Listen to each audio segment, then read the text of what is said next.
Entonces, como les mencionaba, el día de hoy vamos a desarrollar este cursillo que seguramente va a permitir reforzar conceptos que han podido analizar con docentes de práctica en función a casos clínicos y si es que no lo han visto ya en la teoría, pues en este cursillo vamos a profundizar un poquito más sobre justamente esas herramientas terapéuticas para tratar patologías como hipertiroidismo y como el hipotiroidismo. Esta es la agenda que vamos a desarrollar en este cursillo. En primer lugar, vamos a hablar sobre el enfoque terapéutico del hipotiroidismo en la que es las diversas etiologías. En tercer lugar, vamos a hablar sobre el enfoque terapéutico del hipertiroidismo,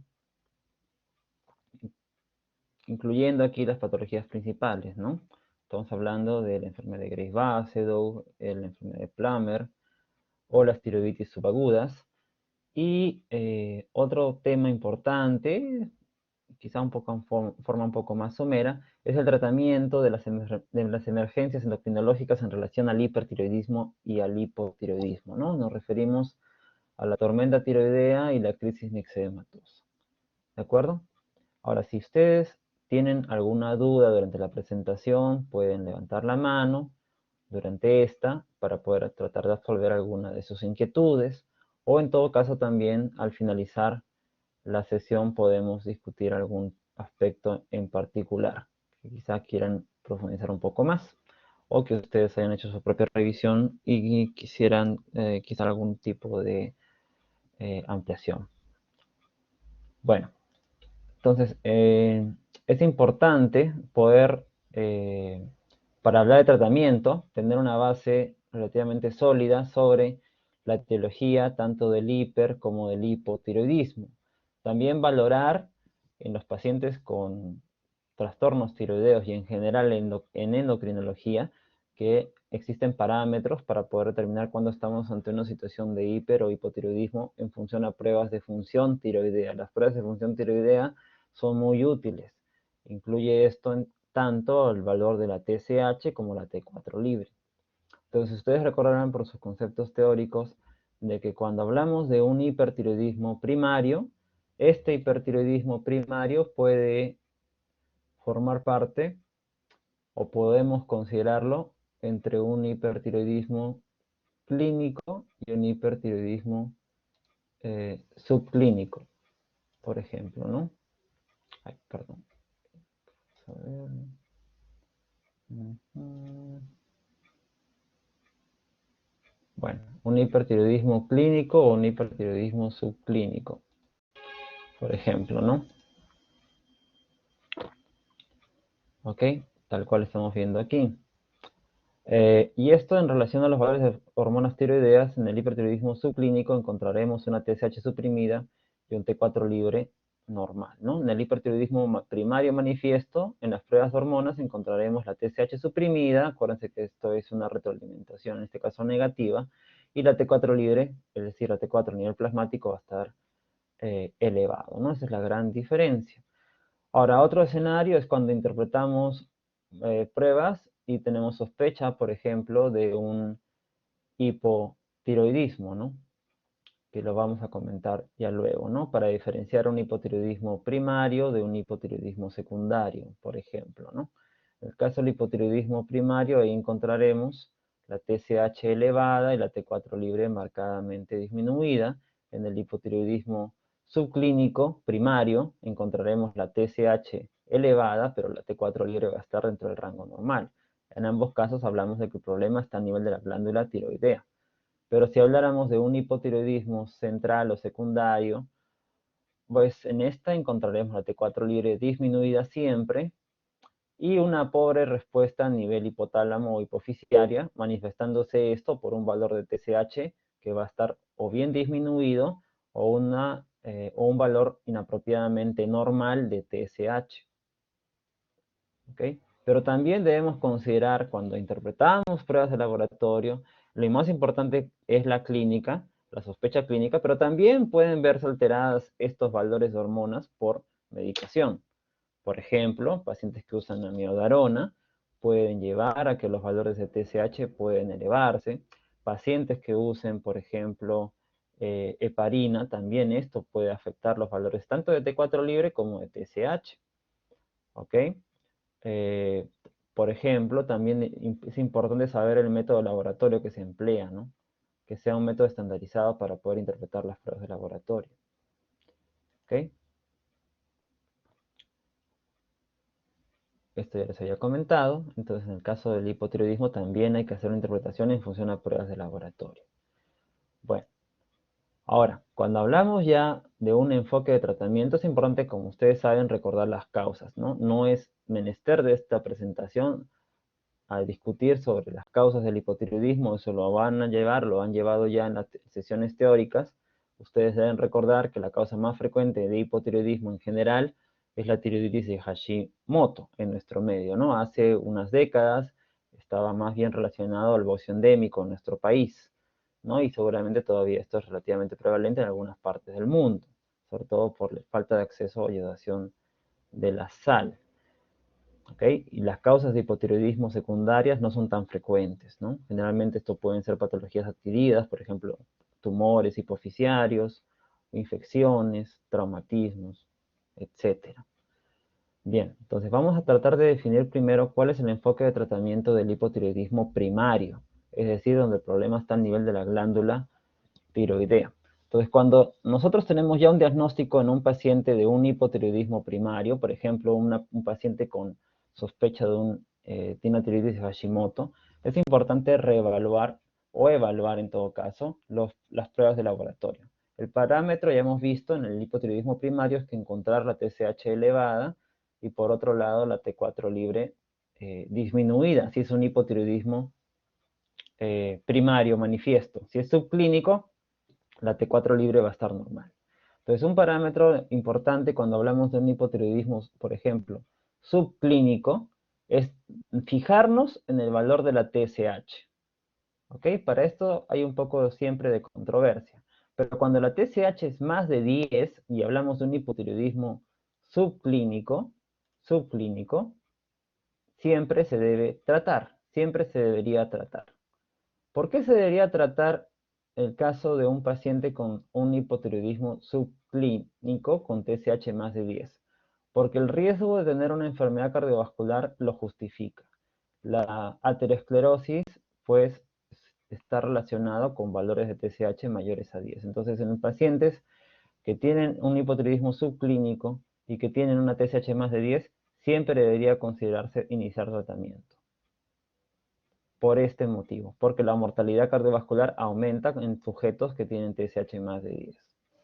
Lo que siempre va a ser una discusión y también va a depender de una evaluación individualizada, como muchos aspectos en la medicina, es cuando encontramos un paciente que tiene TSH elevada, pero que no está por encima de 10. Por ejemplo, un valor entre 4.5 y 10. También existe otro escenario, que es cuando tenemos un paciente que tiene un valor de TSH entre 2.5 y 4.5. Ustedes deben recordar que el valor normal de la TSH, generalmente, aunque puede variar de laboratorios, va de 0.5 a 4.5. Es el valor de referencia habitual. Puede variar un poco más, un poco menos, de acuerdo al laboratorio que ustedes analicen. Entonces, pero hay un escenario en el cual sí podemos tratar o considerar tratamiento cuando tenemos un valor entre 2.5 y 4.5. Y es en sujetos que tienen historias de infertilidad.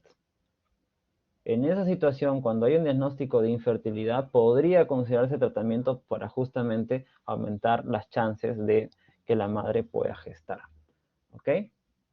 Es otro escenario. Entonces se darán cuenta que este es un aspecto un poco más controversial que va a tener que ver con factores de riesgo y también con comorbilidades que tenga el paciente. Hablemos un poquito más justamente de este escenario, de pacientes que tienen un valor de TSH entre 4.5 y 10, donde no necesariamente siempre se debe dar tratamiento. Entonces, la infertilidad era un factor, puede ser este. Otro es cuando tenemos una paciente que está gestando y detectamos que tiene este hipotiroidismo subclínico. Sí debería tratarse. Se ha visto que la tasa de abortos aumenta en pacientes con hipotiroidismo subclínico. ¿De acuerdo? También podríamos considerar tratamiento dependiendo Por eso que les decía que dependía esto mucho de cada paciente. Entonces, si el paciente tiene síntomas de hipotiroidismo y en realidad son muy severos, por ejemplo, tiene intolerancia al frío muy marcada, tiene sequedad en la piel marcada, refiere a astenia, refiere a estreñimiento. Entonces, podríamos en ese caso, en ese paciente individualizadamente, considerar tratamiento cuando hay signos y síntomas compatibles con hipotiroidismo con estos valores. También se podría considerar y podría justificarse en pacientes jóvenes que tienen factores de riesgo cardiovascular. ¿Ok? Porque se ha visto que podría mejorar la función cardíaca en pacientes, ojo, que son adultos jóvenes, que no son adultos mayores. Podría considerarse. También, si tenemos una evidencia de que hay una tiroides de Hashimoto, podría considerarse el tratamiento. Por ejemplo, que tuviéramos en el paciente anticuerpos positivos. Entonces, uno podría empezar tratamiento tomando en cuenta que en algún momento este paciente sí probablemente va a desarrollar un hipotiroidismo mucho más severo. ¿De acuerdo? Entonces, es un área un poco gris que va a depender de las características clínicas del paciente, factores de riesgo cardiovascular, el escenario clínico, gestación, infertilidad, por ejemplo. Si ustedes revisan las guías, van a ver que hay varias formas de enfocar el hipotiroidismo subclínico. Por ejemplo, si tenemos un paciente que tiene una TSH que está por encima de 10, como les comentaba, sí estaría justificado darle tratamiento. ¿Ok? Nos dice esta revisión, en realidad esta revisión de revisiones del up-to-date. Si tenemos un paciente que tiene una TSH que está en un rango de 7 a 9.9, es decir, un hipotiroidismo un poco con un valor de TSH más cercano a 10, habría que valorar en los pacientes la edad. Como les dije, en pacientes jóvenes o por lo menos no adultos mayores, el tratamiento en un hipotiroidismo subclínico podría estar justificado porque tendría un efecto cardioprotector, pero en pacientes que no son adultos mayores, por lo menos que tengan menos de 65 años. Dependiendo de las características del paciente, yo podría considerar tratamiento, no es que necesariamente vayas a usarlo. En pacientes de más de 65 años, aquí sí hay un problema, ¿no? Porque los últimos metaanálisis nos dicen de que en el paciente que tiene más de 65 años y tiene un hipotiroidismo subclínico y este no es más de 10, dar tratamiento podría traer más bien complicaciones cardiovasculares. Entonces, aquí el riesgo es mucho mayor, entonces hay que ser más prudente y no necesariamente debería usarse tratamiento en pacientes adultos mayores con hipotiroidismo subclínico en estos rangos de 7 a 9.9. ¿Okay? Ahí hay que ser muy juicioso en realidad. Luego, si tenemos un paciente que tiene un valor normal, supongamos, por encima del rango normal de 4.5 hasta 6.9, en esos casos también hay que tener en cuenta la edad, ¿no? Si la edad es un paciente relativamente joven y hay síntomas de hipotiroidismo, síntomas que pueden justificar dar tratamiento, podría uno iniciarlo. Pero si es un paciente adulto mayor y con mayor razón, sin tener un valor tan alto de TSH, pues uno debería ser prudente y observar. ¿Ok? Este es un enfoque. Si ustedes revisan otros enfoques, tenemos en realidad varias asociaciones, varios grupos. Por ejemplo, las guías NICE, las británicas, también recogen en común que el tratamiento debe iniciarse cuando la TSH es más de 10. ¿Ok? Incluso en pacientes adultos mayores, más de 70 años, ellos hablan hasta usarlo a partir de 20, cuando la TSH es más de 20. Si está entre 4.5 y 10, solamente si es un paciente menor de 65 años con síntomas, podría considerar tratamiento. Aquí son muy prácticos ellos, ¿no? Sobre todo desde el punto de vista de salud pública y ahorro de recursos.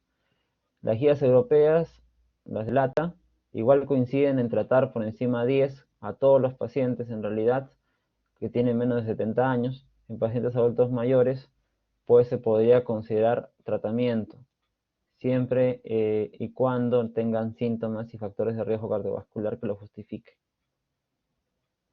las guías ATA, que en realidad las de la Asociación Americana de Tiroides, pues no han variado mucho, ¿no? Ellos sí dicen que después de un valor por encima de 10, siempre deberíamos considerar tratamiento, ¿no?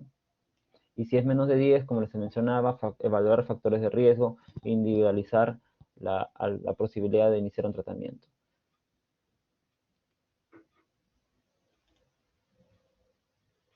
Ok, una vez que ya hemos definido que el paciente necesita un tratamiento, pues hay que saber cuál es el objetivo. En un paciente que tiene un hipotiroidismo subclínico, como el que habíamos discutido hace un rato, que quizás es lo que lleva un poquito más de controversia, la meta básicamente es disminuir, en los casos que vemos, disminuir mortalidad, sobre todo cuando la TSH es más de 10.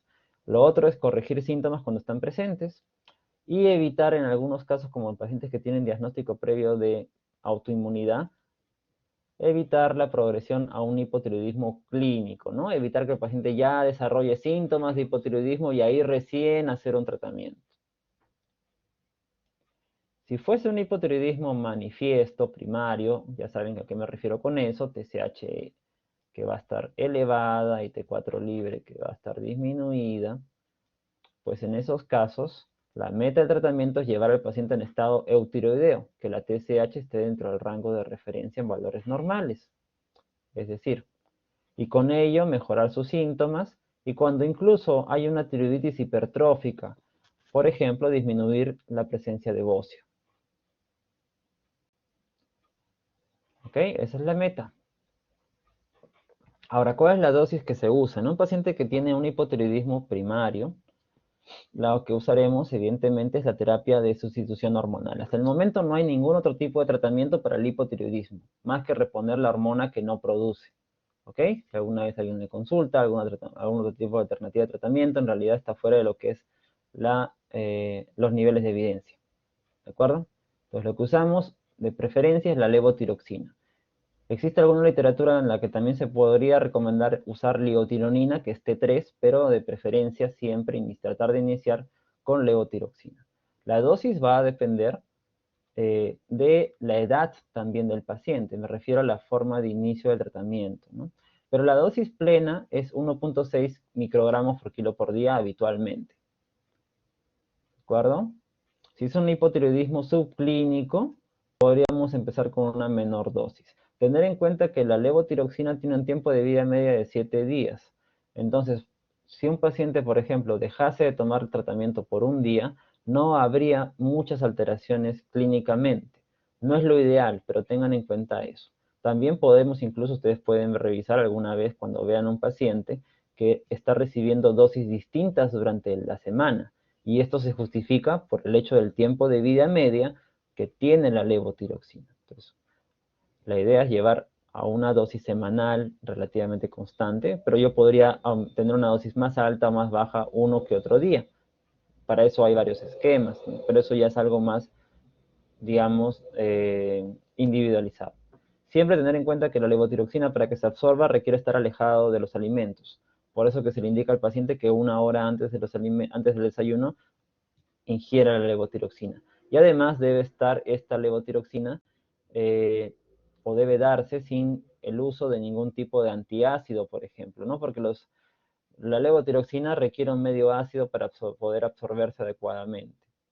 También tener en cuenta que pueden haber otros fármacos que pueden interferir con la absorción de la levotiroxina. Por ejemplo, las quinolonas, la ciprofloxacino, los inhibidores de la lipasa que se pueden usar en la obesidad, como el orlistat.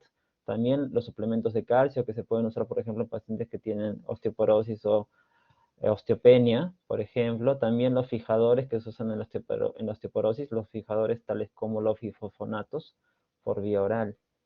También los suplementos de hierro, hay que tener cuidado con ello, también pueden interferir en la absorción de la levotiroxina como el sulfato ferroso.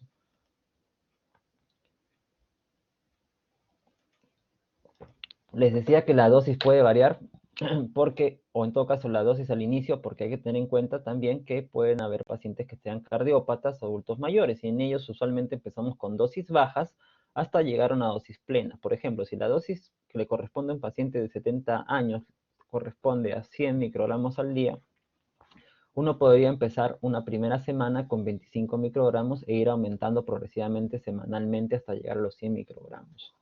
¿Por qué? Porque la levotiroxina, ustedes saben que tiene un efecto, bueno, las hormonas tiroideas tienen un efecto inotrópico cronotrópico, aumentan un poco el gasto cardíaco, y en un paciente que tiene una cardiopatía, por ejemplo, una falla cardíaca, podría descompensarlo. Entonces vamos aumentando progresivamente y evaluando, revaluando la tolerancia que tiene el paciente ante el fármaco, ¿no? Que no desarrolle síntomas cardiovasculares cuando está empezando un tratamiento con levotiroxina.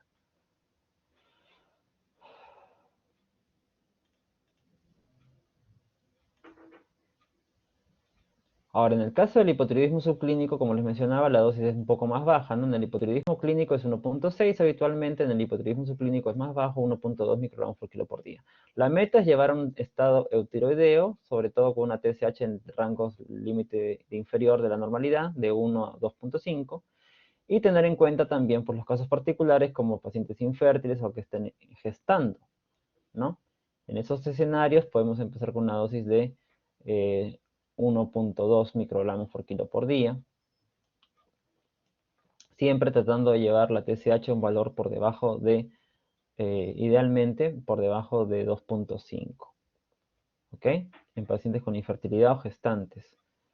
Aunque esto puede variar sobre todo en el embarazo, ¿no? Hay metas en el embarazo, en el hipotiroidismo durante el embarazo, en el primer trimestre, lo ideal es que sea menos de 2.5, no tienen que necesariamente esto saberlo ustedes, pero les doy una referencia. En el segundo trimestre, menos de 3, habitualmente de TSH, en el embarazo, y en el tercer trimestre, menos de 3. O sea, ustedes como médicos llévense la idea de que en el hipotiroidismo subclínico o clínico, en el embarazo, debe continuar el tratamiento de la paciente, ¿ok? Por los efectos deleterios que puede traer el hipotiroidismo en la gestación, en el desarrollo fetal, sobre todo en la modulación del sistema nervioso central.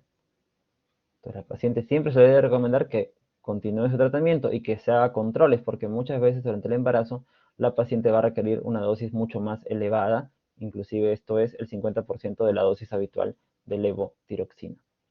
En pacientes adultos mayores, como les había mencionado, también si fuese un hipotiroidismo subclínico, empezamos con dosis bajas, incluso tan baja como 12.5 microgramos. Y podemos ir aumentando cada 2 o 3 o 4 semanas, ¿no? Hasta llegar a la TSH a rango normal de referencia, para su edad. Para su edad. Tener en cuenta que en adultos mayores el rango normal puede ser más alto de lo habitual, ¿no? Hay literatura un poco variable, algunos hablan hasta 7 de TSH como un rango normal en adultos mayores. Algo similar a lo que ustedes seguramente han revisado cuando han visto las metas del control glicémico en pacientes con diabetes, ¿no? No son las mismas en un adulto joven que en un adulto mayor. En el caso del hipotiroidismo central, ya sea secundario o terciario, aquí ustedes recordarán, si hablamos de exámenes bioquímicos, pruebas bioquímicas, la TSH va a estar o bien baja, o bien normal, o incluso ligeramente por encima del rango de referencia. Pero lo importante tener presente es que aquí lo que encuentran es una deficiente respuesta de la hipófisis o el hipotálamo para producir la tirotropina. Y eso es lo que hace que podamos encontrar estos valores. Entonces, tienen que recordar acá que dado que la TSH puede estar normal, baja o inapropiadamente, incluso ligeramente por encima del rango de referencia, la TSH no es un parámetro para determinar en realidad si ustedes le están administrando al paciente una dosis adecuada de levotiroxina. El parámetro para decir que el tratamiento está siendo correcto es medir la T4 libre. ¿Ok? Ese va a ser su principal parámetro. Solamente para hacer el paralelo, en el hipotiroidismo primario, mi parámetro de referencia, si es un hipotiroidismo primario, el parámetro de referencia es puedo dosar TSH después de haber empezado el tratamiento y T4 libre, ¿no? Porque la TSH vamos a llevarla al rango de referencia, es la meta en el hipotiroidismo primario.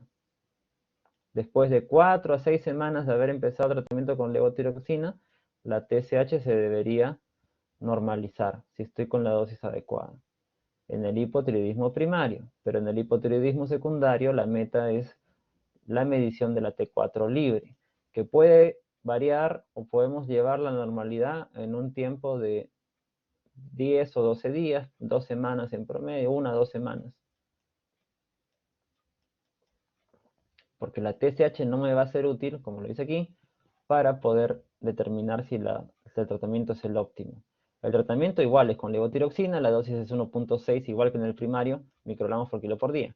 Pero para poder decir si la dosis es adecuada, para poder monitorear el tratamiento, yo dosaré la T4 libre. Ahora, aquí hay una tingencia, ¿no? Algo importante. En un paciente que tiene hipotiroidismo secundario, antes de iniciar tratamiento yo me debo fijar en algo. Me refiero al punto de vista hormonal. Hay que fijarse en algo del punto de vista hormonal en un hipotiroidismo secundario. Y es, primero, descartar que no estemos ante una situación de hipopituitarismo. Si estamos ante un hipopituitarismo, entonces esto puede estar llevando a que el paciente puede tener una insuficiencia suprarrenal. Entonces, si nosotros no hemos descartado la presencia de una insuficiencia suprarrenal,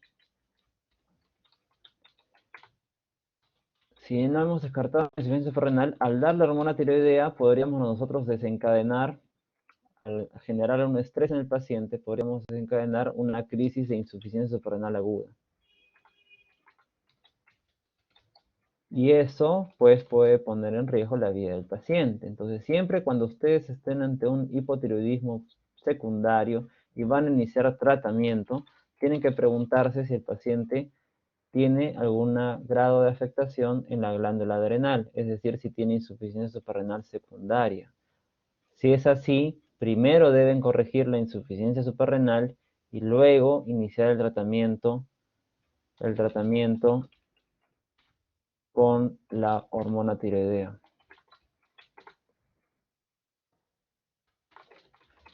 ¿Ok? Eso va a ser importante. Descartar que no haya una insuficiencia suprarrenal en el paciente antes de iniciar un tratamiento de un paciente con sospecha de un hipotiroidismo secundario.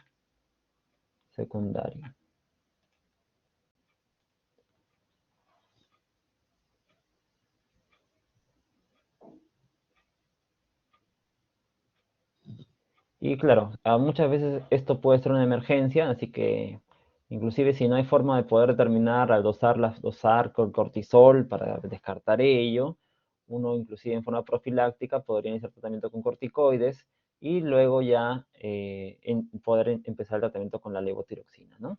Solamente con la sospecha clínica, ¿no? Bueno, la dosis, como les mencionaba, va a variar también de acuerdo a la edad, sexo y comorbilidades. Si es un paciente cardiópata, adulto mayor, ¿no? Habría que empezar con una dosis baja e ir aumentando progresivamente durante las siguientes semanas. En el caso del hipotiroidismo secundario, hemos dicho que la meta es la medición de la T4 libre, que debe estar dentro del rango de referencia en el límite superior de la normalidad. ¿Ok? Y este va a ser nuestro principal parámetro para decir si estamos con la dosis adecuada o no en el paciente. Entonces, la TSH en un hipotiroidismo secundario no nos va a ser útil en realidad, ¿no? La idea, la meta es llevarlo al tercio superior o límite superior de la normalidad de T4 libre cuando el paciente esté iniciando la terapia sustitutiva con levotiroxina. Antes de pasar a un tratamiento farmacológico del hipertiroidismo, quizá también mencionarles lo que les dije hace un momento, ¿no? Existen terapias combinadas en la literatura, ustedes de repente pueden revisarlo. Lo ideal es la levotiroxina, es lo más titulable, no tiene efectos adversos tan severos, ¿ok? En tratamiento. Pero también existe terapia combinada, ¿no? T4 libre, casi en una relación 4-1, podría darse con ligotironina. ¿En quiénes podría justificarse dar ese tratamiento combinado? Así se denomina esto, en pacientes que aún recibiendo levotiroxina tienen síntomas de hipotiroidismo. Podría ser ahí. Otro escenario podría ser en pacientes que tienen, por ejemplo, algún grado de comorbilidad que podría justificar una terapia mucho más eficaz, ¿no? Cuando hay enfermedades, por ejemplo, autoinmunes, ¿no? Y clínicamente no vemos una muy buena respuesta de otras comorbilidades, podría ser en caso que asociado a esto haya otras patologías autoinmunes. Pero hay que tener cuidado también cuando, o mejor dicho, cuando estaría contraindicado esa terapia combinada, cuando tenemos un paciente adulto mayor, cuidado, con indicación relativa. Cuando tenemos un adulto mayor, cuando tenemos un paciente cardiópata, ¿no? Sobre todo por el hecho de la T3, ¿no? La T3, pues, es la hormona biológicamente activa, puede descompensar una falla cardíaca no detectada en un adulto mayor o en un paciente que ya tiene una falla cardíaca preestablecida, ¿no? Eso para que lo tengan de conocimiento, que existe en el mundo terapias combinadas. En el Perú una marca comercial era Sinomel. Todavía hay, me parece, la T3, ¿no? En algunas situaciones también la podemos usar, me olvidé de mencionarles. La T3 también la podemos emplear como una terapia alternativa en pacientes que estén en una crisis mixedematosa, ¿no? Cuando no hay una buena respuesta, cuando no hay una buena respuesta a la levotiroxina en una crisis mixedematosa, también podríamos considerar el uso de la T3, ¿no? Ya hablaremos un poquito más de eso más adelante.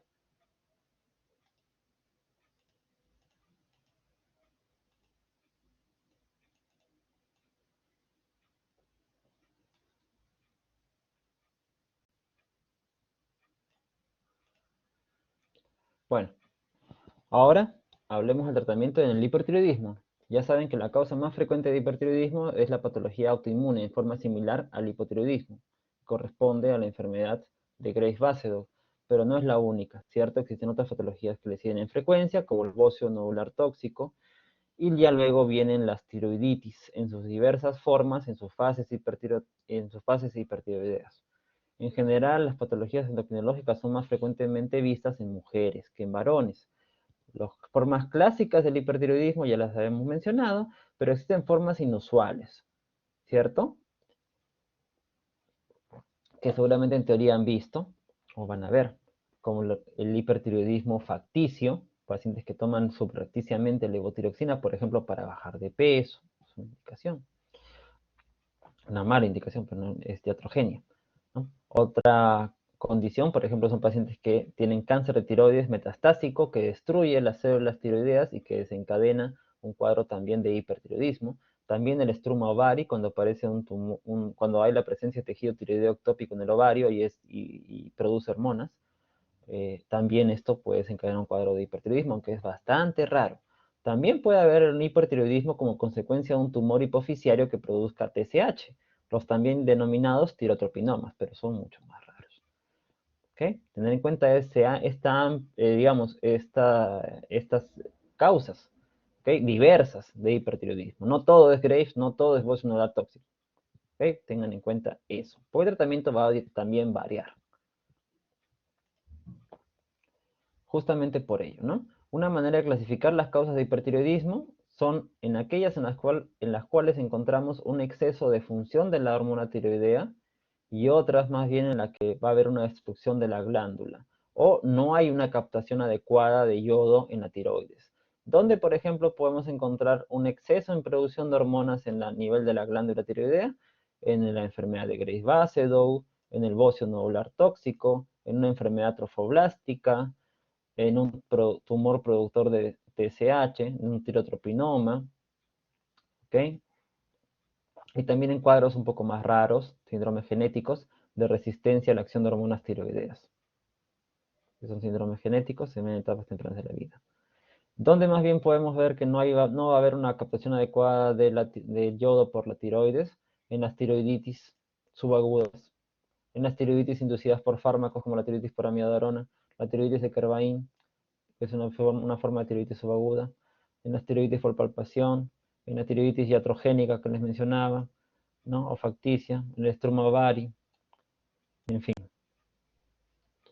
También es importante interpretar para el tratamiento el escenario clínico, la edad, el grupo etario, ¿no?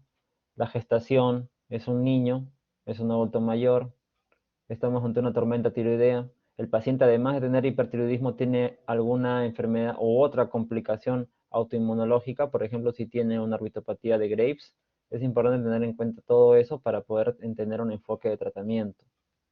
Hasta aquí imagino que ustedes sabrán cuál es la causa más frecuente de hipertiroidismo en el niño, ¿no? En un paciente de edad pediátrica la causa más frecuente es la enfermedad de Graves. En un adulto mayor la causa más frecuente es también la enfermedad de Graves. Solo que en el adulto mayor es más común versus otro grupo etario el bocio nodular tóxico. Pero en general sigue siendo más frecuente la enfermedad de Graves. O sea, en todos los grupos etarios la causa más frecuente es la enfermedad de Graves. Pero no quiere decir eso que siempre va a ser esta la única causa presente. Bueno, pero vamos al tratamiento, que es nuestro tema en este cursillo. Entonces, cuando ustedes evalúan un tratamiento en un paciente que tiene hipertiroidismo, pues ya han determinado que se trata de una enfermedad de Graves-Basedow por las características clínicas, un bocio difuso, ¿cierto? Y han hecho, y tiene una clínica sugerente, podría o no haber exoftalmos, no, esto no es patognomónico necesariamente, tampoco va a verse en el 100% de los casos, ni tampoco la presencia del mixedema pretibial, pero bueno, si ustedes definen que es una enfermedad de Graves-Basedow, incluso por pruebas exámenes auxiliares, qué sé yo, anticuerpos antirreceptor TSH, o una gamografía tiroidea, o una ecografía Doppler donde ven hipervascularización de la glándula, el tratamiento va a depender aquí de las características del paciente también. Pero en general hay tres opciones de tratamiento. Tratamiento definitivo, estamos hablando, ¿no? Tratamiento definitivo de la enfermedad de Graves. Una es antitiroideos por 12 o 18 semanas. Otra es el yodo radioactivo y otra es la cirugía. No quiere decir que una va a preceder necesariamente la otra. Podríamos empezar con una opción de inicio, mejor dicho. ¿Ok? Podríamos ser yodo, antitiroideos. Como les digo, hay varios factores a tomar en cuenta. Uno importante siempre va a ser la preferencia del paciente. Tener en cuenta también el costo, la edad, ¿no? Pero a ver, para que quede claro. Estamos en el año 2022. En esta época, el tratamiento sigue siendo tres alternativas para la enfermedad de Graves: antitiroideos, yodo o cirugía. Son las tres opciones de tratamiento definitivo. ¿De acuerdo? Pero ninguna es necesariamente mejor o siempre tiene que preceder a la otra. ¿Ok? Siempre hay que valorar características. Por ejemplo, en un paciente que tiene un bocio pequeño, yo podría optar por dar antitiroideos, porque podrían ir bien si tenemos un paciente con un bocio que es pequeño. También si encontramos un paciente que tiene además anticuerpos que han salido de inicio negativos, anticuerpos contra el receptor de TSH negativos. Entonces la probabilidad de la remisión que se pueda lograr con antitiroideos es bastante alta. Acuérdense que cuando se usan antitiroideos en una enfermedad de Graves, que es una enfermedad autoinmune, lo que se busca es bloquear en realidad la producción de anticuerpos, ¿ok? Disminuir la síntesis de la glándula tiroidea. Entonces, esa es la idea, el principio del tratamiento con antitiroideos. Entonces, uno busca negativizar esos anticuerpos que justamente son los que están haciendo que se dé esta hiperfunción de la glándula. Podría ser una buena opción en casos de bocios pequeños, anticuerpos negativos. Ahora, también podría ser una muy buena opción cuando tenemos un paciente, por ejemplo, que tiene una orbitopatía. ¿Por qué? Porque la orbitopatía tiroidea, por ejemplo, cuando un paciente usa una terapia con yodo, podría exacerbar la misma orbitopatía. Entonces, en esos escenarios donde tenemos una orbitopatía tiroidea activa, severa, podríamos optar por dar solamente antitiroideos. Si tenemos una gestante, también sería una buena alternativa a los antitiroideos, sobre todo el propiltiuracilo en el primer trimestre o el resto de antitiroideos clásicos, ya sea en el segundo o tercer trimestre, ¿no? Ahora, uno podría usar yodo radioactivo de inicio. ¿Cuándo uno podría optar por yodo radioactivo de inicio? Por ejemplo, si tenemos un paciente que tiene una falla hepática, en la cual los antitiroideos, por su metabolismo hepático, no podrían emplearse. También cuando un paciente ha hecho una reacción adversa a antitiroideos. Las principales reacciones adversas asociadas a los antitiroideos incluyen la agranulocitosis, es una de las más severas, y también la hepatotoxicidad, la elevación de transaminasas. Entonces, esto podría desencadenar en un paciente este efecto adverso, usar tianamidas. Entonces, en esos casos, cuando ya hay reportado un evento adverso, uno podría preferir usar yodo. También, ¿cuándo podría yo indicar el yodo radioactivo? Por ejemplo, cuando tenemos un paciente que tiene un bocio que es grado 3, o un bocio, sí, pues un bocio grado 3, ¿no? Que no es pequeño. También cuando tenemos un paciente con historia de falla cardíaca o síntomas cardiovasculares severos o moderados. ¿Por qué? Porque el hipertiroidismo puede empeorar una cardiopatía. Entonces uno buscaría con el yodo una terapia más rápida de control del hipertiroidismo.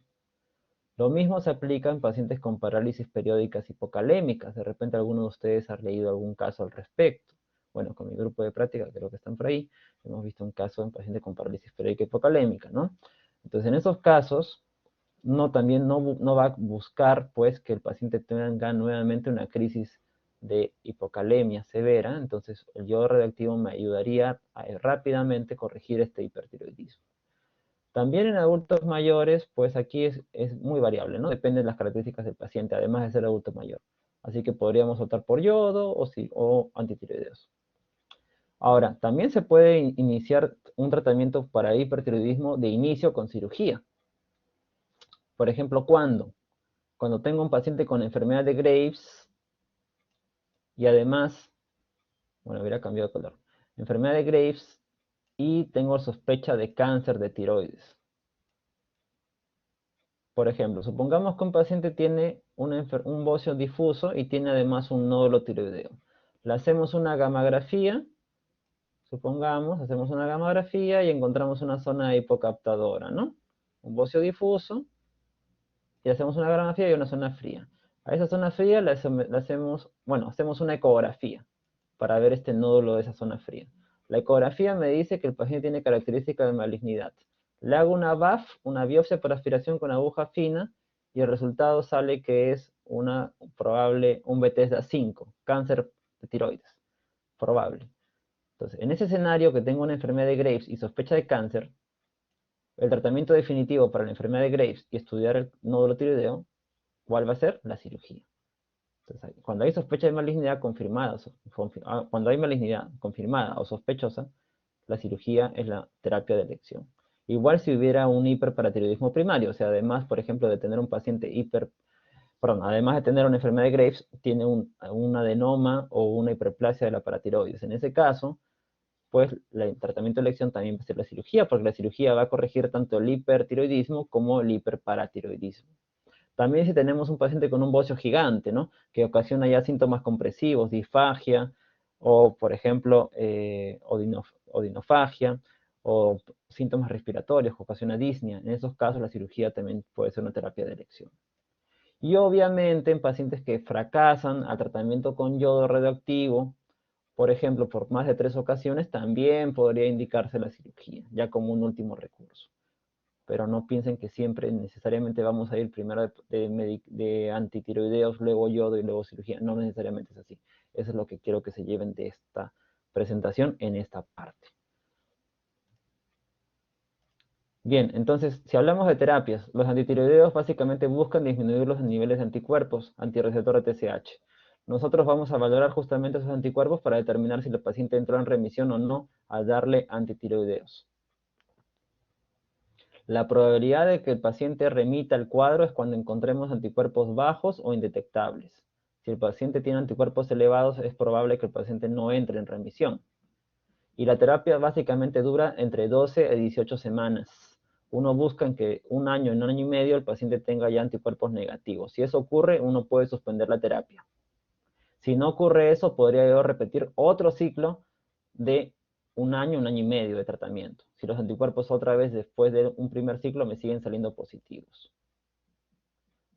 ¿De acuerdo? Ahora, ¿qué medicación usamos para el tratamiento con antitiroideos? Básicamente los que usamos es el tiamazol, el metilmazol y el propiltiuracilo. Las dosis varían En realidad, el propiltiuracilo tiene la ventaja de que no atraviesa la barrera hematoplacentaria, por eso se puede usar en el primer trimestre del embarazo. En el Perú muchas veces esto es un problema porque no tenemos fácil acceso a este.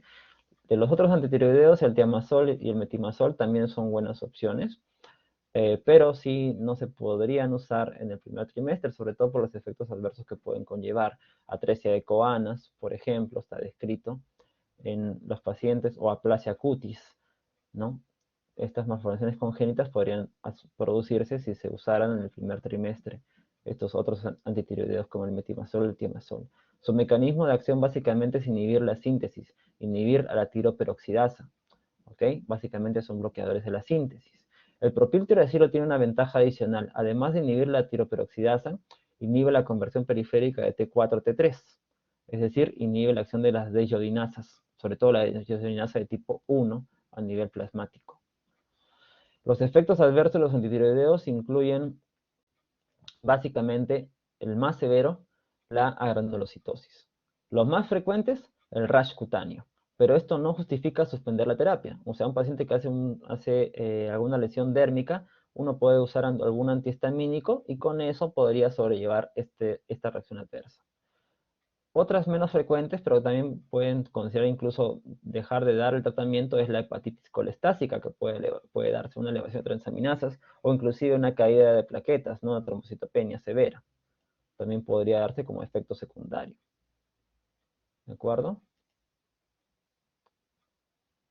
Bueno, y la otra terapia que quería mostrarles era el yodo radioactivo, ¿no? El yodo radioactivo, como hemos visto, también es una muy buena opción. Básicamente aquí lo que se va a usar es este medicamento como una terapia definitiva. La ventaja es que puede lograr una remisión pronta del hipertiroidismo. Generalmente la remisión se puede dar entre 3 a 6 meses. Es una ventaja, ¿ok? Pero tengan en cuenta en cuanto al tratamiento con el yodo radioactivo, que básicamente aquí vamos a usar energía beta, ¿no? Radiación de tipo beta, ¿no? Es lo que produce la destrucción del tejido tiroideo, la radiación de tipo beta, ¿ok? Va a ser esta entonces una terapia de tipo ablativa, ¿no? Produce destrucción de la glándula tiroidea. Entonces, al decirles yo que ya esta terapia puede producir ablación de la tiroides, pues el riesgo en esta terapia es que el paciente desarrolle como un efecto colateral hipotiroidismo. Casi el 80 o 60% de pacientes que reciben yodo desarrollan un hipotiroidismo post-yodo radioactivo, como desventaja de esa terapia. Pero la ventaja, y que muchas veces puede hacer que uno opte por esa alternativa, es que es un método relativamente simple, no requiere estar hospitalizado el paciente, simplemente se le administra, se le da al paciente por vía oral el yodo radioactivo, ¿no? Siempre con indicaciones de todas maneras de no estar cerca gestantes o niños pequeños, la primera semana de tratamiento. La tasa de recurrencia con el yodo es mucho más baja que con las tionamidas, que con los antitiroideos. Y como les había dicho, es una terapia que es eficaz, ¿no? Puede lograr una remisión del cuadro muy frecuentemente. Va bien sobre todo en pacientes con bocio grado 2 o grado 3, sobre todo grado 3, bocios grandes, ¿no? Y hay que tener en cuenta contraindicaciones, ¿no? Pacientes que tienen están en gestación, obviamente no debe usarse, ¿no? ¿Ok? El yodo radioactivo, por ser teratogénico. Y por otro lado, cuando un paciente recibe yodo radioactivo, generalmente se le indica que espere un año para poder gestar. Esa es la indicación habitual, un año. Pero sí, esto tiene una ventaja muy significativa, sobre todo en pacientes en edad fértil, de que puede controlar más rápidamente su hipertiroidismo sin tanta chance de recaídas, como puede verse con la terapia con tionamidas, con medicación por la otra medicación por vía oral, ¿no? Ya después de un año la paciente puede gestar. Tengan en cuenta que un hipertiroidismo durante el embarazo es un embarazo de alto riesgo. Lograr el control del hipertiroidismo es un objetivo deseable, en realidad, antes de planear un embarazo. Ok, y la otra alternativa que les quería mostrar era la cirugía, ¿no? La cirugía es un tratamiento también definitivo para el hipertiroidismo por enfermedad de Graves-Basedow. Tiene aquí la indicación básicamente, ¿no? De poder lograr un control mucho más eficaz, definitivo en realidad, ¿no? La cirugía. Pero obviamente la consecuencia casi inmediata es que el paciente va a desarrollar un hipotiroidismo permanente, postquirúrgico. Siempre hay que tener en cuenta en el paciente que debe tener una preparación adecuada para una cirugía, ¿no? Debemos evaluar el estado cardiovascular, también sería importante evaluar los niveles de calcio, prueba de la cirugía, ¿no? Para evitar complicaciones postquirúrgicas, no solamente el hipotiroidismo postquirúrgico, sino también un hipoparatiroidismo postquirúrgico que podría aparecer. Y siempre si el paciente tiene un hipertiroidismo, debe estar compensado para una cirugía, ¿no? Me refiero no curado, sino compensado. Por ejemplo, debe estar recibiendo antitiroideos antes de la cirugía, con niveles de función tiroidea en rangos normales, o una preparación, si es que esto debe ser urgente, con otro tipo de terapias alternativas. Por ejemplo, el uso del Lugol antes de la cirugía puede lograr un control rápido del hipertiroidismo, aunque no es definitivo el Lugol, como veremos en un momento. Tratamiento definitivo de otra enfermedad asociado a hipertiroidismo. La enfermedad de Plummer. Como ustedes recordarán, la enfermedad de Plummer es más frecuente, ya les había dicho, en pacientes adultos mayores, pero es menos frecuente que Graves. Se da pues, sobre todo en zonas donde hay deficiencia de yodo, porque esto es un estímulo para la formación de nódulos tiroideos. Y esta enfermedad en realidad tiene como opciones de tratamiento solamente dos aquí alternativas. O bien se opta como tratamiento definitivo con yodo radioactivo, o bien es la cirugía. No tenemos más opciones, porque esta no es una enfermedad autoinmune. Esta es en realidad una alteración que se da a nivel celular que lleva a la formación de nódulos tiroideos que producen hormonas. Entonces el tratamiento es o bien el yodo radioactivo que produzca destrucción de estos nódulos hiperfuncionantes, o bien la cirugía. Obviamente, igual en forma similar a la enfermedad de Graves, el paciente debe estar adecuadamente preparado y tener en cuenta que como consecuencia de la cirugía, por ejemplo, si optamos por este tratamiento, puede aparecer un hipotiroidismo postquirúrgico o incluso un hipoparatiroidismo postquirúrgico, o también incluso por la localización puede haber daño del nervio laringeo recurrente, ¿no? Y podría ser una complicación que debería tomarse en cuenta. En el caso del bocio multinuclear tóxico, también hay que evaluar e individualizar el tratamiento. Por ejemplo, ¿cuándo optaríamos? En realidad solamente estas dos opciones. ¿Cuándo optaríamos por el yodo radioactivo? Optaríamos por el yodo radioactivo cuando es un paciente donde la operación puede conllevar un alto riesgo o hay una pobre esperanza de vida. Si tengo un paciente que tiene un cáncer ya terminal, ¿no? Y tiene en realidad cardiopatías, pues bueno, y yo puedo darle alguna alternativa de tratamiento definitivo, podría optar el yodo versus la cirugía, ¿no? La cirugía no tendría acá lugar. También si tenemos un paciente que haya sido operado previamente a nivel del cuello y es un lecho quirúrgico muy manipulado, uno preferiría usar yodo radioactivo, ¿no? También cuando hay pobre acceso a un cirujano, no hay posibilidad de acceder a un cirujano de cabeza y cuello, el yodo radioactivo también puede ser una opción preferencial, ¿no? Ahora, la cirugía, ¿cuándo se indica la cirugía? Similar a la enfermedad de Graves. Cuando hay un hiperparatiroidismo concomitante, la cirugía va bien. Cuando es un bocio gigante, con síntomas compresivos, también va bien. Y sobre todo, si hay sospecha de malignidad, un cáncer confirmado, o sospechoso, mejor dicho, también la cirugía sería una mejor opción de tratamiento.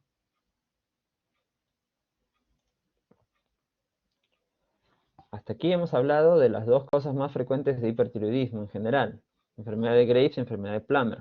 Así como hablamos que en el hipotiroidismo hay un hipotiroidismo subclínico, también se define dentro del hipertiroidismo un hipertiroidismo subclínico primario. Entonces, para hablar de hipertiroidismo subclínico, como dijimos en la introducción, encontramos un nivel suprimido de TSH y T4 libre que va a estar dentro del rango normal, ¿no? ¿Ok? Eso es lo que vamos a encontrar. Siempre hay que hacer una historia clínica adecuada en el paciente y determinar, sobre todo, tratar de determinar, aun cuando sea un hipertiroidismo subclínico, cuál es la causa. ¿Cuál es la causa del hipertiroidismo? O es una enfermedad de Graves o es un bocio nodular tóxico.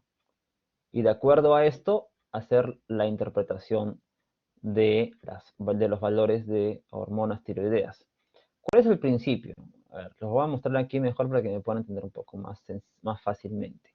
El principio del hipertiroidismo subclínico, y cuando está justificado tratar un hipertiroidismo subclínico, es porque se ha visto en metaanálisis que en pacientes que tienen hipertiroidismo subclínico y que son adultos mayores, puede esto disminuir la mortalidad, disminuir cardiopatías.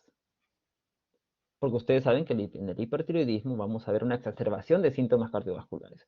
Entonces, en pacientes adultos mayores que tienen hipertiroidismo, pues se ha visto beneficio en el hipertiroidismo subclínico. ¿En qué otro grupo de pacientes se ha visto beneficio al tratar un hipertiroidismo subclínico? En pacientes que tienen cardiopatías, independientemente de la edad, en pacientes que también tienen osteoporosis, porque acuérdense que el hipertiroidismo es una causa de osteoporosis. Aumenta, en este caso, el metabolismo óseo, ¿ok? Y entonces va a haber una mayor reabsorción ósea cuando hay un hipertiroidismo. De tal forma que en estos pacientes se ha visto que puede haber beneficio al tratarlos. También en pacientes que además de tener hipertiroidismo subclínico, tienen síntomas de hipertiroidismo severos o moderados. En ellos podría justificarse tratamiento, así como en el hipotiroidismo, podría justificarse. Y también se ha visto cierto beneficio en pacientes menopáusicas. No en aquellas que ya están recibiendo estrógenos, o que no, perdón, no en aquellas que están recibiendo bifosfonatos o estrógenos, ¿no? En general, pacientes menopáusicas, pues, que tienen hipertiroidismo subclínico, se ha visto beneficio. Entonces, ahora sí podemos interpretar algunas cosas más, ¿no? Ahora, en relación a cuándo tratar o no tratar, también el criterio lo va a dar el valor de la TSH. En este caso, si la TSH está muy suprimida por debajo de 0.1 y tenemos este grupo de pacientes, estaría justificado tratar. Si la TSH está entre un rango normal que les he dicho que va de 0.4 a 4.5, y si tenemos un valor entre 0.1 y 0.4, se puede considerar el tratamiento. No quiere decir que a todos les voy a dar, va a depender de las características del paciente. Uno podría considerar tratamiento. Ahora, si es un adulto menor de 65 años y no tiene mayores síntomas ni estos factores de riesgo y tiene una TSH que está en un rango cercano a la normalidad, uno puede fácilmente indicar solamente observar porque no habría mayor beneficio, no lo justifica. Si tiene un valor muy suprimido, podría considerarse tratamiento. Entonces se dan cuenta que como conclusión, no todos los hipertiroidismos subclínicos se tratan. Hay que evaluar quiénes son los grupos de pacientes que podrían beneficiarse de terapia. En este caso, es terapia antitiroidea. Vayamos entonces al algoritmo que aquí les estoy mostrando. Que es reciente, del New England Journal of Medicine. ¿Dónde está? Bueno, como les dije, hay que ver la causa y en la interpretación de las pruebas, pues debemos fijarnos, dependiendo de la causa, en los valores de TSH. Como habíamos visto, cuando tenemos una TSH muy suprimida, y es un paciente que es adulto mayor, tiene factores de riesgo cardiovascular, ¿no? Se puede considerar el tratamiento. ¿Cuál es el tratamiento del bosón anular tóxico o nódulo tóxico? Yodo radioactivo o cirugía. Si es un paciente joven que no tiene mayores síntomas, se puede considerar observar o tratar con antitiroideos.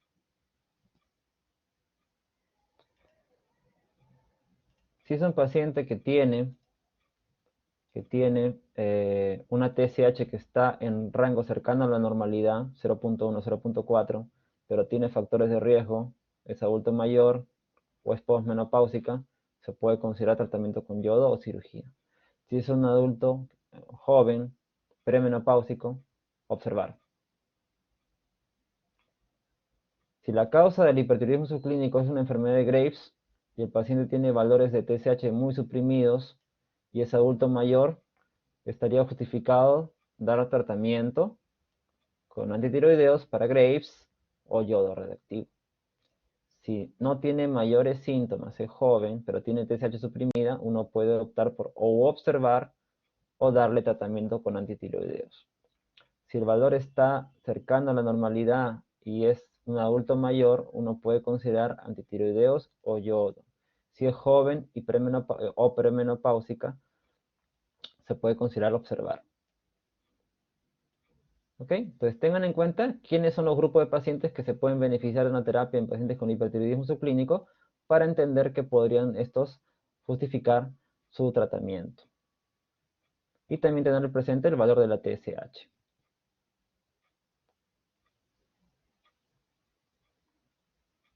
Ok.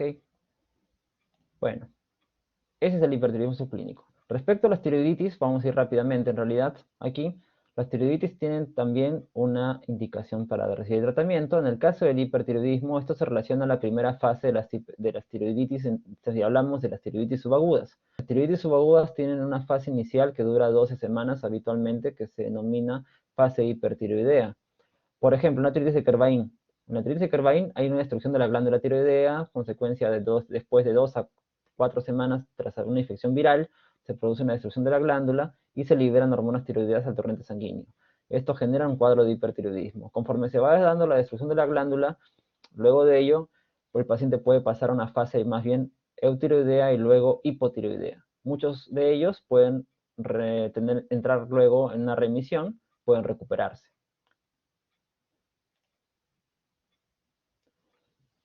Ahora, hay varios tipos de tiroiditis. La tiroiditis de Kervain es un tipo de tiroiditis subaguda. Existen otros tipos de tiroiditis subagudas, como la tiroiditis silente.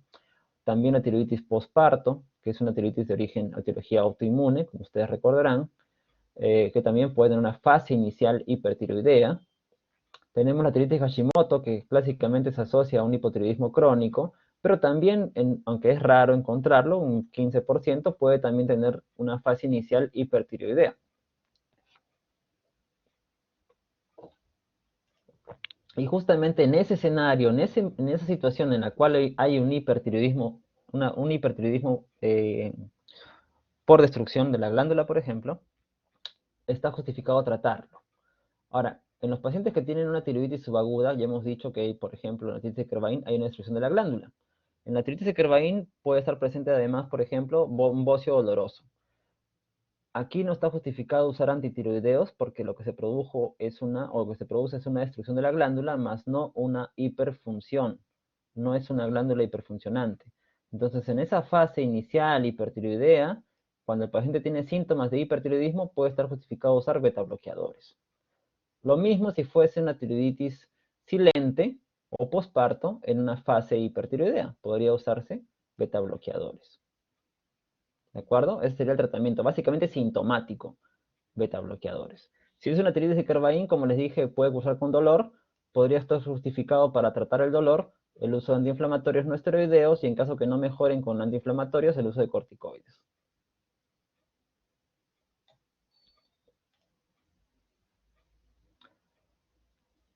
Ok.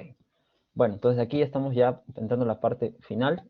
Vamos a dar más bien ahora, ya no del tratamiento, el enfoque terapéutico del hipertiroidismo y del hipo, sino en su forma crónica, sino de la emergencia endocrinológica asociada a las disfunciones tiroideas.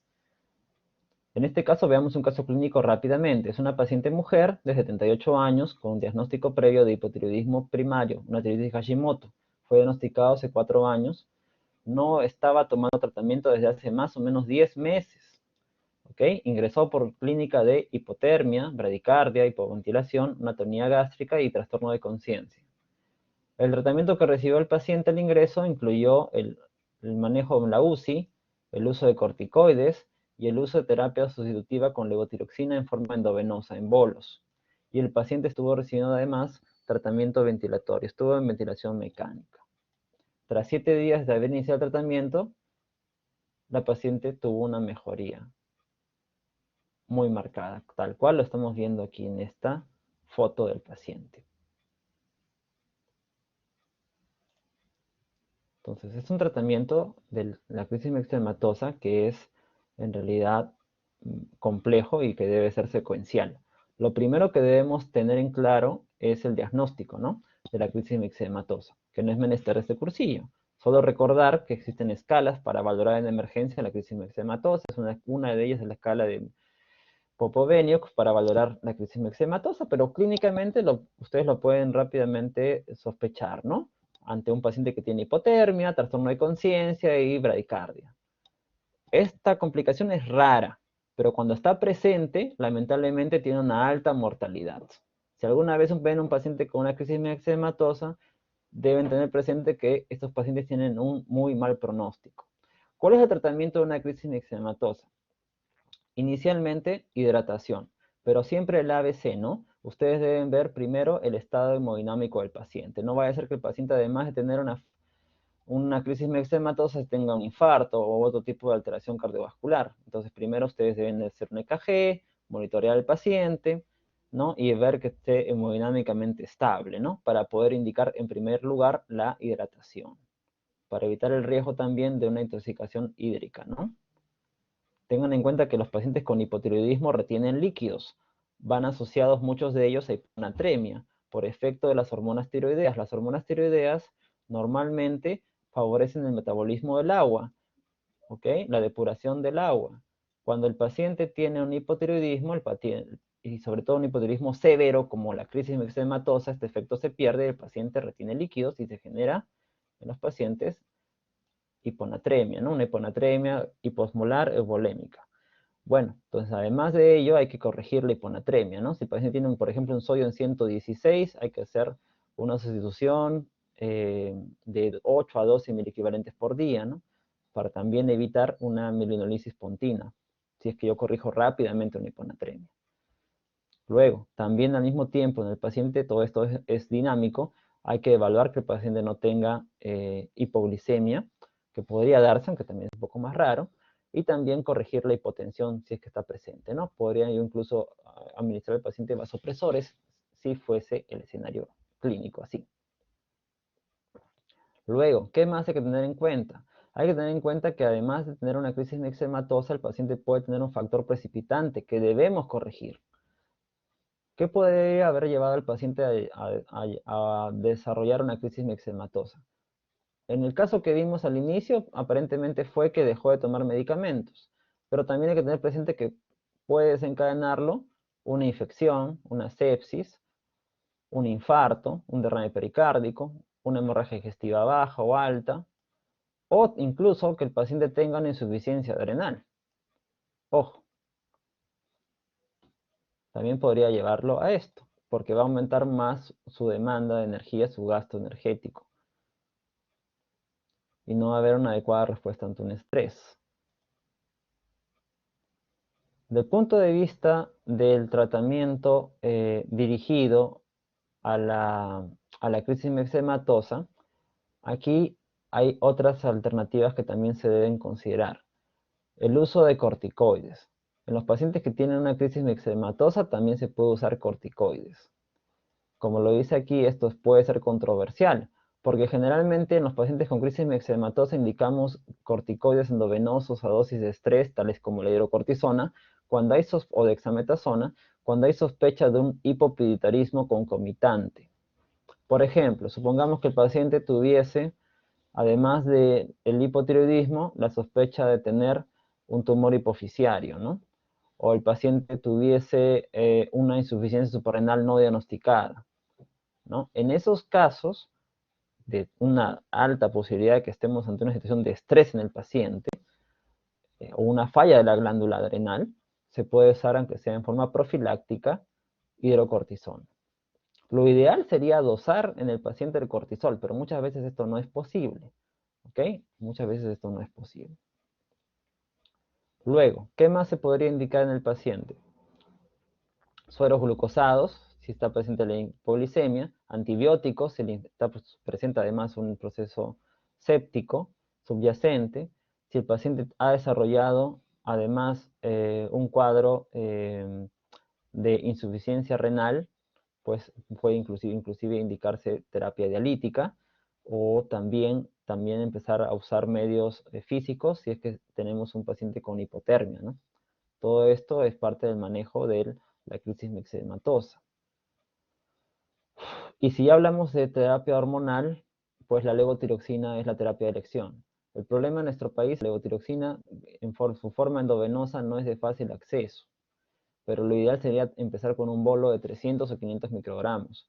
¿Qué hacemos en el Perú? Lamentablemente, muchas veces tenemos que emplearlo por vía o en tabletas, ya sea por vía oral, por sonda nasogástrica o por vía rectal.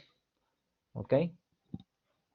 Ahora, la biodisponibilidad evidentemente no va a ser similar. La dosis de mantenimiento después del bolo es de 50 a 100 microgramos por día. Se puede usar T3, ¿se acuerdan que les mencionaba al inicio? Se puede usar T3. Pero también lo ideal sería tenerlo endovenoso, que tampoco es de fácil acceso en el Perú. Muchas veces tenemos que combinarlo, las tabletas, ya sea por sonda nasogástrica o por vía rectal. Esto es lo que más está. Esto es lo que probablemente puedan ustedes ver en los hospitales que comúnmente se hace, ¿no? La administración de levotiroxina, dosis un poco más altas que estas, en realidad 300 microgramos de levotiroxina triturada por sonda nasogástrica, asociado a T3 en una dosis de 75 a 100 miligramos por día.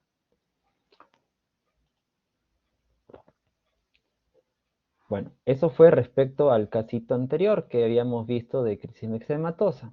Ahora pasemos a otra emergencia. Esta es una paciente con enfermedad de Graves diagnosticada hace 2 meses. Había recibido tremasol a 30 miligramos por día y atenolol una vez al día, terapia con antitiroideo y con beta bloqueador. Había dejado de tomar el tremasol hace una semana, ojo, y 3 días antes del ingreso presenta náuseas, vómitos y palpitaciones. Al examen físico su temperatura está en 39, frecuencia cardíaca 124. Se le hizo el examen físico y se valoró si había alteraciones oftalmológicas. Se le hizo un índice de actividad que se denomina CAS3, es un índice de actividad para ver orbitopatía. Aquí nos indica que tenía orbitopatía activa. Al examen físico tenía un bocio difuso con frémito. Su murmullo vesicular pasaba bien en ambos hemitórax. Desde el punto de vista respiratorio y neurológicamente encontramos temporfino distal y la fuerza muscular estaba conservada. Esta es una lámina de la paciente, una fotografía de la paciente. Dentro de sus exámenes auxiliares, su T4 libre estaba elevada. Miren, más de 7 nanogramos por decilitro. La T3 también estaba elevada, la TSH estaba suprimida. Bueno, solamente para recordar un poco de enfoque diagnóstico, es un paciente con bocio difuso, orbitopatía, entonces tiene enfermedad de Graves. No necesitamos más pruebas en realidad para tener presente ese diagnóstico. Y bueno, también viendo la lámina del paciente. Entonces tenemos que es un hipertiroidismo clínico manifiesto, descompensado, hasta aquí. Pero hay que pensar si además de esto, esta paciente tiene asociado una tormenta tiroidea o no. Esto va a ser importante que ustedes lo valoren, ¿ok? Porque hay escalas. Ahora, desde el punto de vista de la historia, tenemos que hay hipertermia, compromiso cardiovascular, ¿ok? Y síntomas gastrointestinales, ¿no? Hay náuseas y vómitos. Entonces, la probabilidad de que haya una sospecha de una tormenta tiroidea, pues es relativamente alta. Al examen auxiliar del EKG hay taquicardia sinusal y en su placa de tórax hay edema intersticial. O sea, podría haber un edema también cardiogénico aquí, ¿no? Entonces, un compromiso cardiovascular un poco más severo, una falla cardíaca un poco más severa. ¿Okay?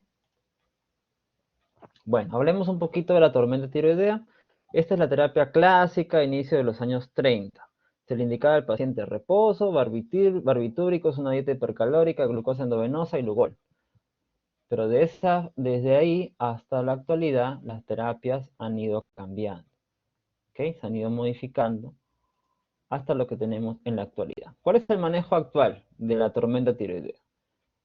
Básicamente incluye varios aspectos. Uno, el primero, terapia dirigida contra la hiperfunción de la glándula o la glándula en sí.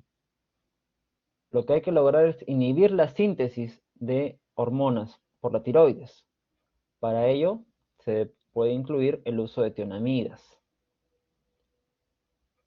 Tomando en cuenta las causas más frecuentes, ¿no? En las cuales hay hiperfunción. Las tionamidas van bien.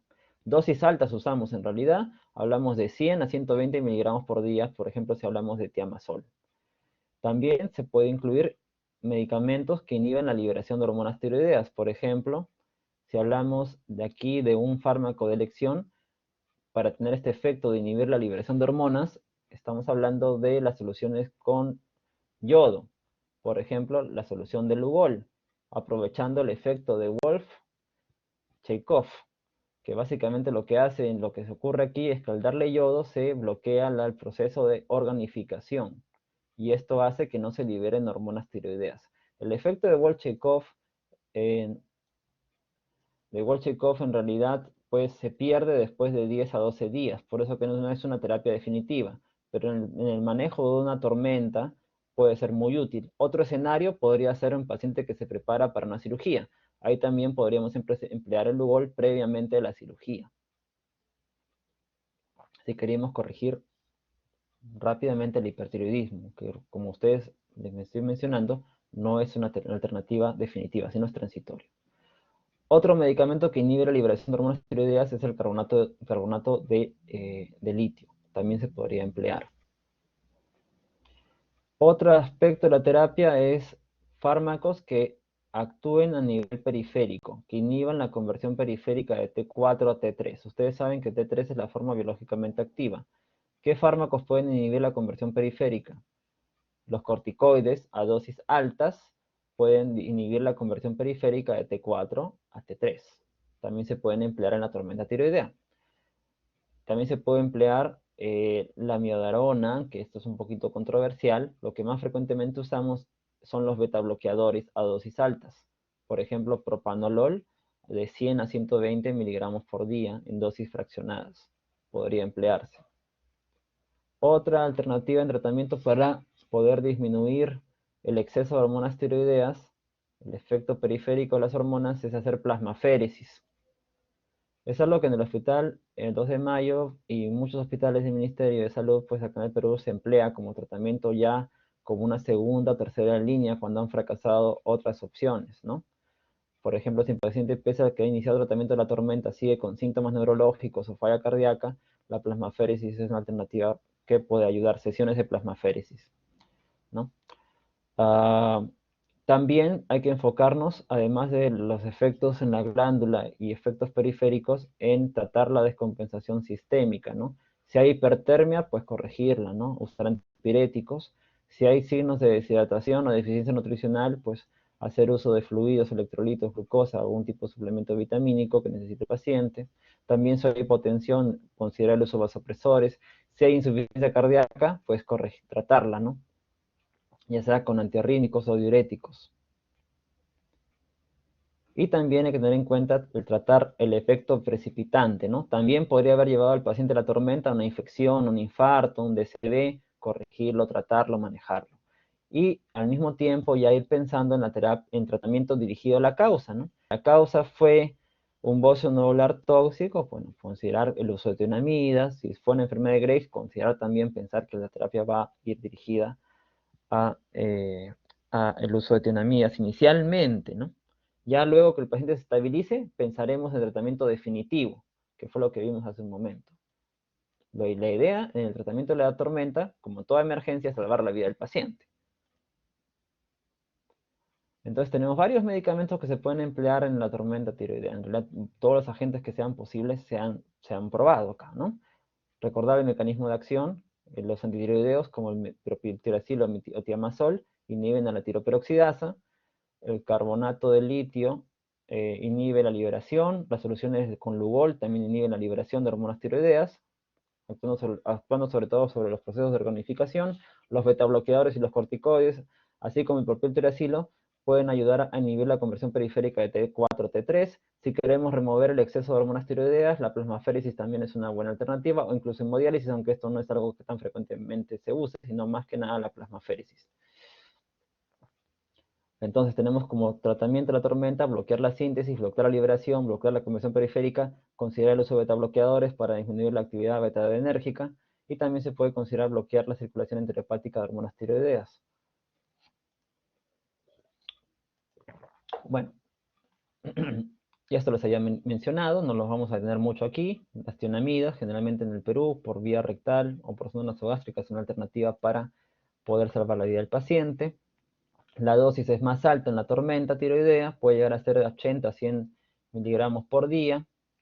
Si tuviésemos propiltoracilo, que alguna literatura refiere que es la terapia de primera línea de elección, sobre todo porque tiene un efecto adicional inhibiendo la conversión periférica T4-T3, la dosis habitual va de 500 a 1000 miligramos por día. Tener en cuenta siempre los efectos adversos de los antitiroideos, sobre todo el más severo que es la agranulocitosis. Lamentablemente cuando se da, nos quita una alternativa, una herramienta de tratamiento. Ahí podríamos pensar en otro tipo de tratamientos, como por ejemplo el uso de carbonato de litio. En el caso del Lugol, inhibe la secreción, la liberación de hormonas, aprovechando el efecto de Bolshakov. Recuerden que este efecto se pierde después de una semana, 10 días. Puede usarse también como un prequirúrgico. Ante un paciente descompensado de hipertiroidismo, las soluciones del Lugol usualmente usamos 8 o 6 gotas por día, aunque esto puede variar dependiendo de la tolerancia del paciente, ¿no? Cada 6 horas. En los hospitales a veces está disponible, otras veces lamentablemente hay que mandarlo a preparar a alguna farmacia externa, pero es bastante eficaz en ese sentido. También se podría emplear, cuando no contamos con Lugol, otro tipo de fármacos que tengan yodo. Por ejemplo, los contrastes yodados, puede ser una alternativa.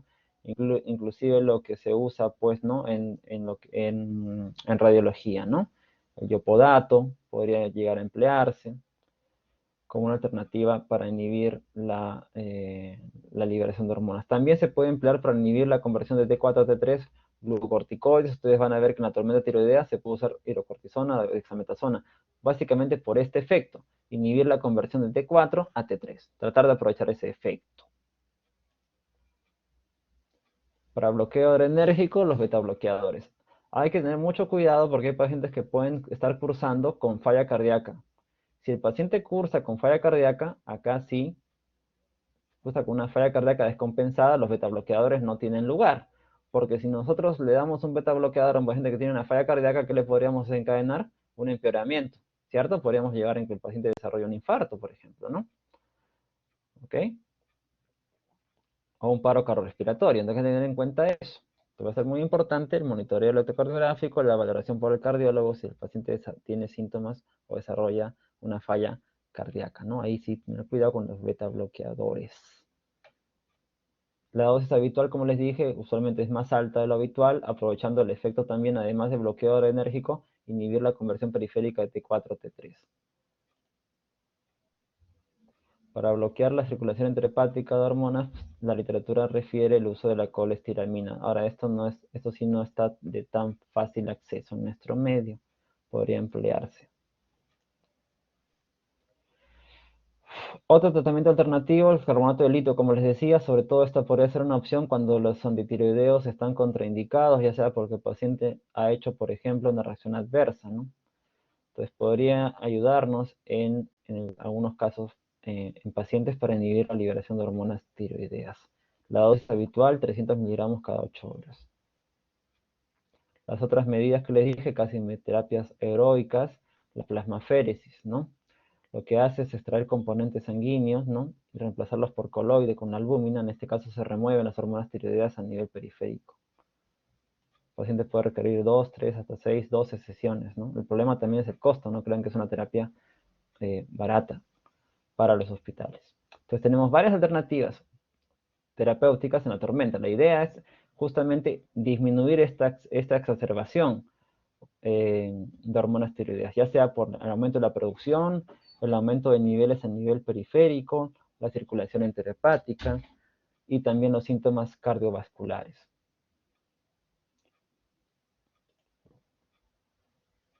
Ok.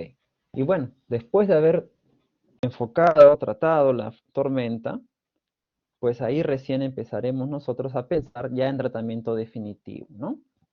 Que ya es la segunda parte del tratamiento. Después habrá que valorar, pensar cuál va a ser la mejor opción de tratamiento definitivo al paciente. Definitivamente en la tormenta no vamos a pensar que le vamos a dar yodo radioactivo ni que vamos a operar al paciente, ¿no? Evidentemente esto no es racional, ¿no? Aquí lo primero es estabilizar al paciente y ya luego pensaremos en un tratamiento definitivo, una vez que sus niveles de hormonas estén normales.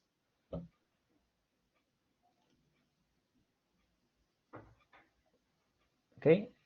Porque sí, de todas maneras tienen que preguntarse cuál va a ser el tratamiento definitivo. No es que lo compensamos al paciente, le damos de alta y bueno, ya veremos qué pasa más adelante. No, la idea es ir pensando en una terapia definitiva, porque lo que queremos es prevenir la recurrencia. No va a ser que otra vez el paciente, por ejemplo, abandone el tratamiento, no se le hace seguimiento y viene nuevamente en tormenta. La siguiente vez, ahí sí, el paciente puede ya no salir de la tormenta.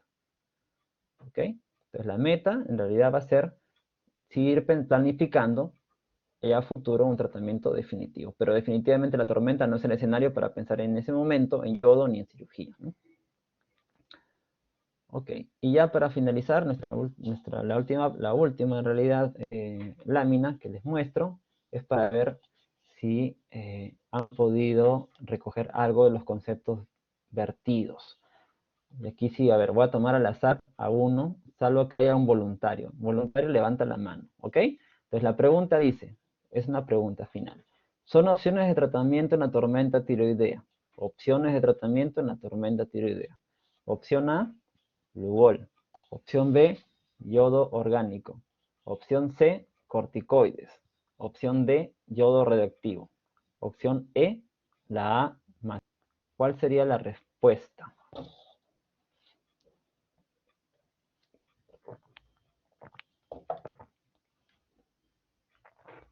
¿Cuál sería la respuesta? A ver, pueden levantar la mano quien tenga la respuesta, si no yo lo invitaré a alguno de sus compañeros.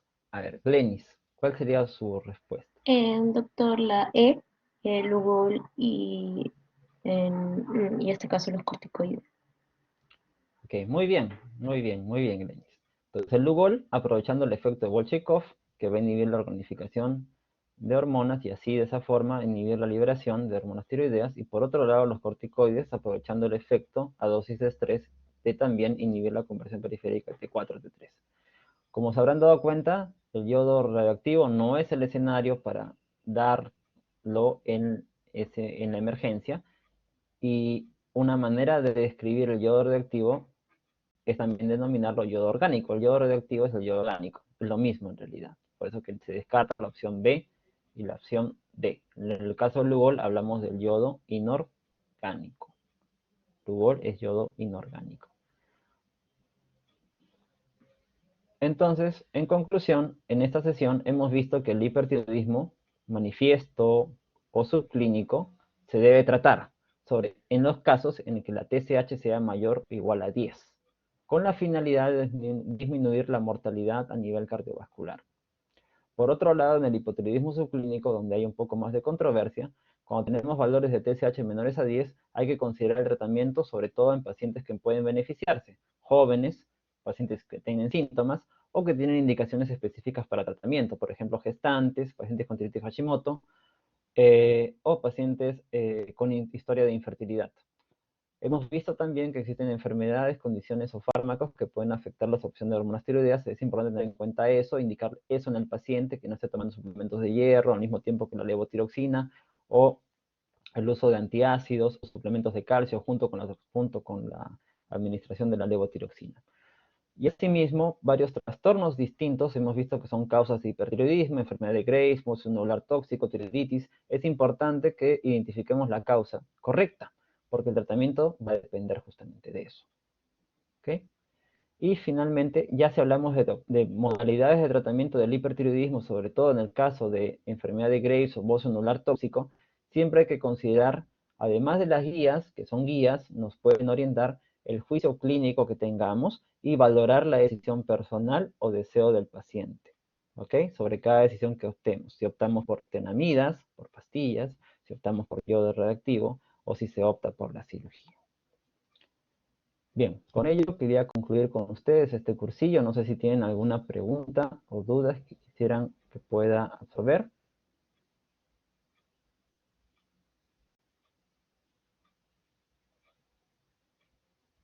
Pueden escribir por el chat o levantar la mano. Y de no ser así, yo les estoy dejando la presentación. Me parece que lo pueden descargar en todo caso.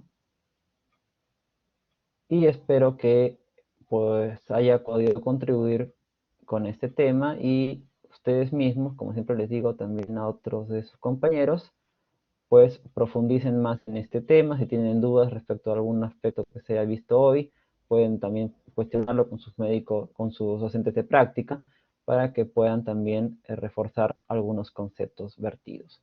Bueno, chicos, les deseo una buena tarde y los estaremos viendo en la sesión teórica de patología gonadal, me parece que es el día 12 de abril. Buenas tardes. Gracias, doctora. Hasta luego.